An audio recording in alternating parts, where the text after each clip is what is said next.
Welcome back to the Deep Dive. Today we are strapping on our hard hats and diving deep into the financial bedrock of massive infrastructure projects. If you're involved in large-scale construction, you know that the biggest risk isn't just shoddy workmanship. It's the fine print, the stuff that defines who absorbs the massive financial shock when things go catastrophically wrong. We've been handed excerpts from the FIDIC Yellow Book, which, for those who might not know, is essentially the global gold standard for design-build contracts. Right. It's the playbook where the contractor is often responsible for both designing and building the project. And our focus today is Clause 17, care of the works and indemnities. And this is where we truly map the shifting tectonic plates of financial responsibility. For you, the learner, our mission is to cut through the legal density of Clause 17 and just clarify the surprisingly detailed rules governing how risk moves from the contractor back to the employer. In construction, risk allocation is heavily dependent on three things: the precise timing, the exact cause of the damage, and of course the specific terms of the contract. Clause 17 provides the definitive boundaries for all of that.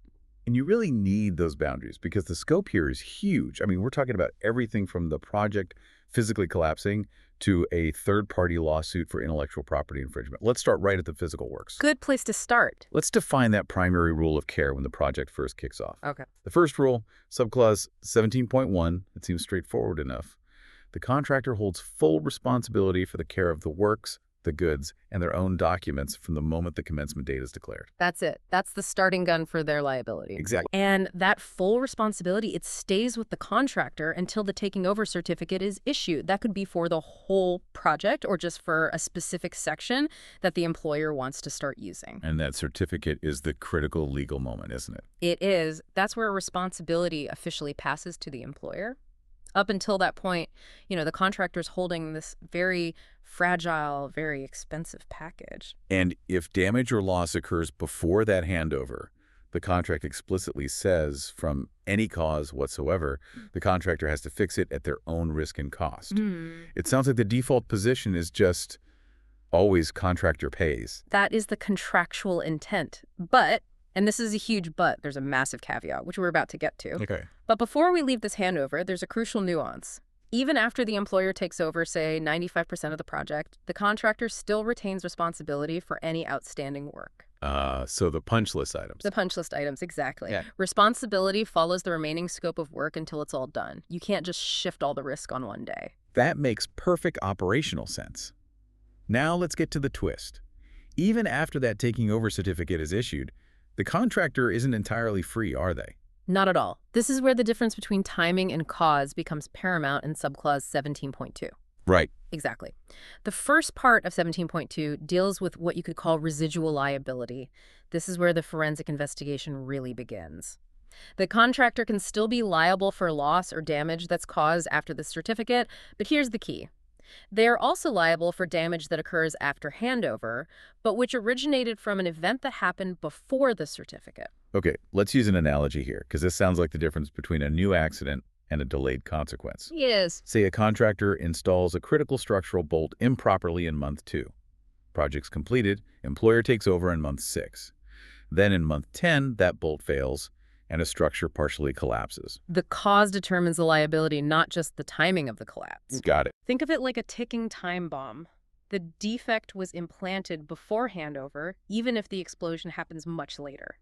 The liability traces right back to that initial faulty act. That's a massive risk for the contractor. It is, but ironically, 17.2 is also their greatest shield because it immediately carves out specific exceptions where the contractor has no liability whatsoever. Ah, okay. So we shift from the principle of contractor pays to a very specific, detailed list of when the employer has to take on the risk. Precisely. Here's where it gets really interesting. These 6 specific exclusions in Clause 17.2 are the contractor's legal safe harbor. They define the inherent risks of the project that the employer has to retain. So which of these 6 do we really need to focus on? Well, the most potent one, I think, especially in a design-build contract like the Yellow Book, is the fault in the design. Okay. We're talking about exclusion C, any fault, error, defect, or omission in the employer's design or the employer's requirements. If the failure comes from a design specified by the client, the contractor is off the hook. But wait, that's not That's not an automatic get-out-of-jail-free card, is it? Because the contract has a major caveat right there in the text. You're right. It's about due diligence. Yeah. That's the brilliant nuance here. The contractor is only protected if an experienced contractor, exercising due care, would not have discovered that design fault before they submitted their tender. So if the design flaw was obvious, glaring, something any competent contractor should have flagged. They can't just build it faulty and then claim immunity later. Exactly. They can't. It incentivizes collaboration and professional skepticism, not just blind compliance. You have to raise your hand if you see a problem. Right, so it's less about being totally blind to the design and more about the nature of the flaw. Due diligence is baked right into the protection. It is. What about forces outside of human control? I mean, natural events often cause the costliest damage. That falls under exclusion for natural forces. The contractor is not liable for the operation of forces of nature which are genuinely unforeseeable. Unforeseeable, okay.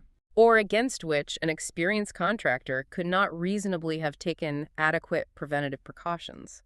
So if the contract data assign flood risk to the contractor up to, say, a 100-year flood level and a 10-year flood happens, that's the contractor's cost. Correct. But if a 500-year seismic event happens, or a massive hurricane outside the normal season, that risk shifts back to the employer. That's the typical contractual dividing line.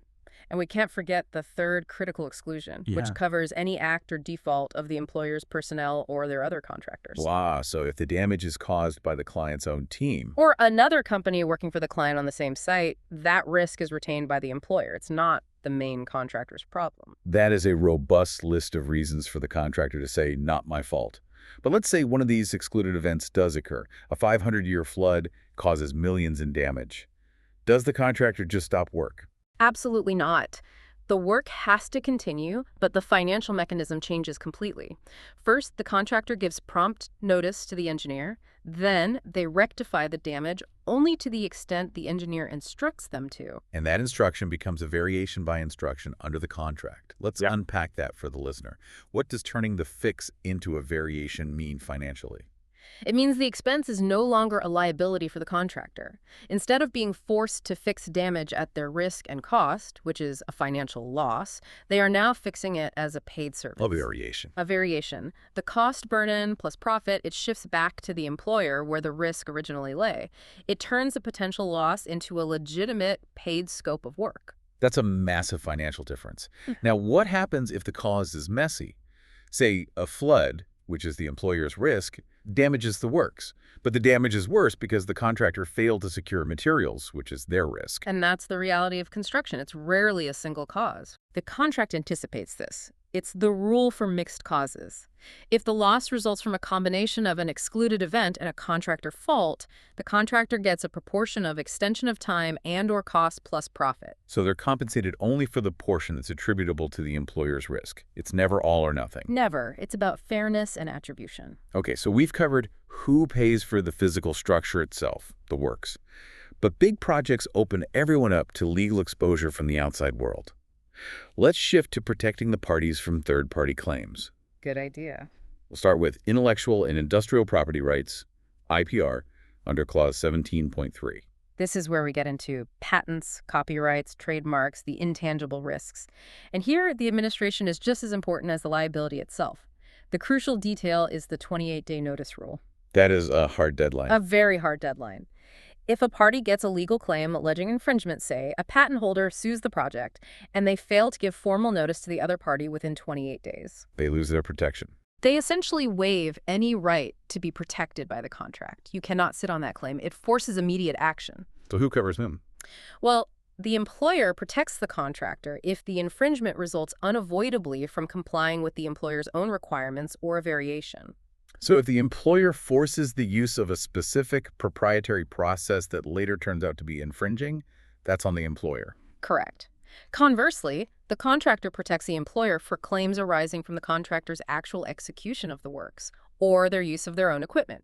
If their patented drilling rig is the problem, it's their problem. And once a claim is made, who handles the legal fight? The party that's providing the protection, the indemnifying party, has the right to take over the whole thing. They can negotiate the settlement, handle the litigation, all at their cost. And the other party just has to assist. They have to assist, but they can't make any prejudicial admission of fault. control follows responsibility.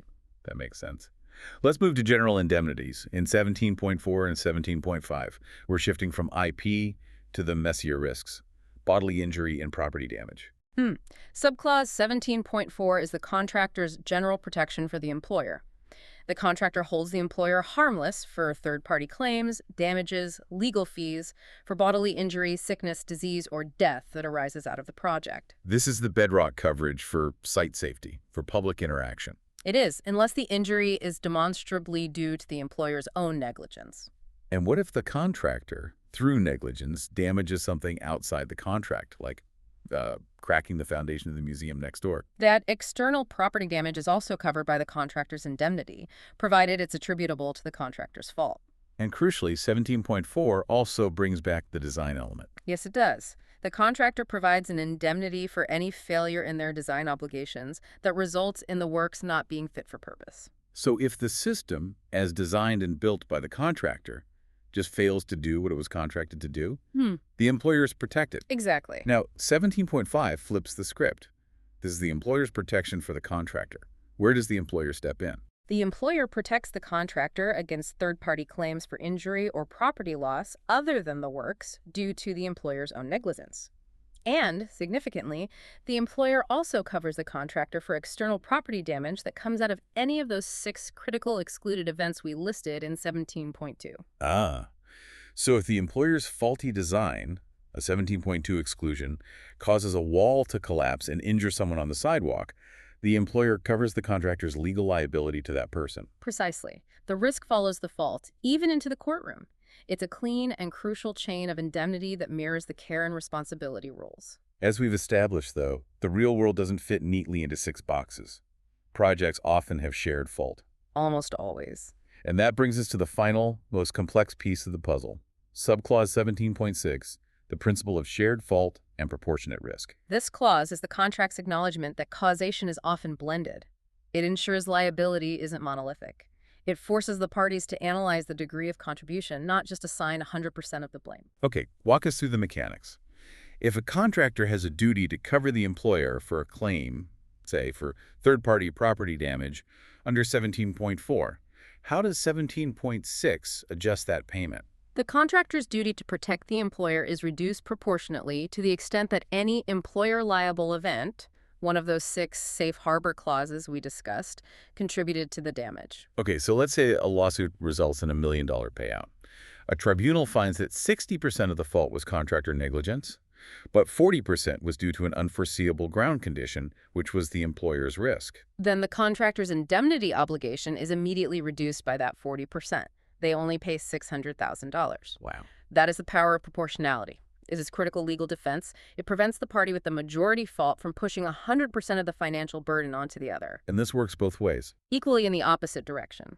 The employer's liability to protect the contractor is also reduced if the contractor's own failure in their basic care of the works duty contributed to the loss. So it forces both sides to be diligent. Exactly. Even a small lapse on your part can reduce the amount of coverage you're entitled to receive. It legally mandates shared blame, which just fundamentally changes how you approach a dispute. What's truly fascinating is that this clause recognizes how impossible perfect fault attribution is, and it builds a framework for compromise right into the contract. It's a world away from simple binary liability. So what does this all mean for the learner? We've mapped the crucial shifts. Responsibility for the physical works transfers from the commencement date to the taking over certificate, which dictates who fixes the works and at whose cost. And we clarified the contractor's 6 critical safe harbors. The circumstances where they have no liability whatsoever, covering everything from employer design defects to unforeseen forces of nature. And we untangled that detailed web of indemnities for third-party claims, establishing who covers costs for injury, external property damage, and IP infringement. And we hit those hard administrative deadlines, like the 28-day notice rule. Understanding Clause 17 isn't just about reviewing a technical document. It is defining the financial risk profile of a massive undertaking.